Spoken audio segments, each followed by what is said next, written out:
Лембо әйел мүсіні. Тарихшылар бұл мүсінді өлім құдайы деп атайды. Бұл біздің дәуірімізге дейінгі шамамен 3500 жылы жасалған және зерттеушілер оны береке мен ұрпақтың жәдігерлі нышаны деп есептейді. Алғашқы иесі Лорд Альфонт. 6 жыл ішінде оның бүкіл отбасы қаза табады. Келесі иесі Айвер Минуччи де отбасы мүшелерімен қыздарымен бірге 4 жылдың ішінде қаза табады. Ал үшінші иесі Лорд Томсон Нойлдің және оның туыстары да дәл сол мезетте барлығы дүниеден өтеді. Бір кезеңде мүсін жоғалып кетеді. Жоғалған мүсін сэр Алан Бифербургтың қолына түседі. Нәтижесінде ол әйелі мен қыздарымен бірге дәл сол уақытта қаза табады.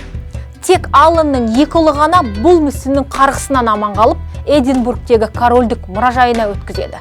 Қарғысқа сенбейтін батыл адамдар үшін осы мұражайға барып сол мүсінді көруге болады.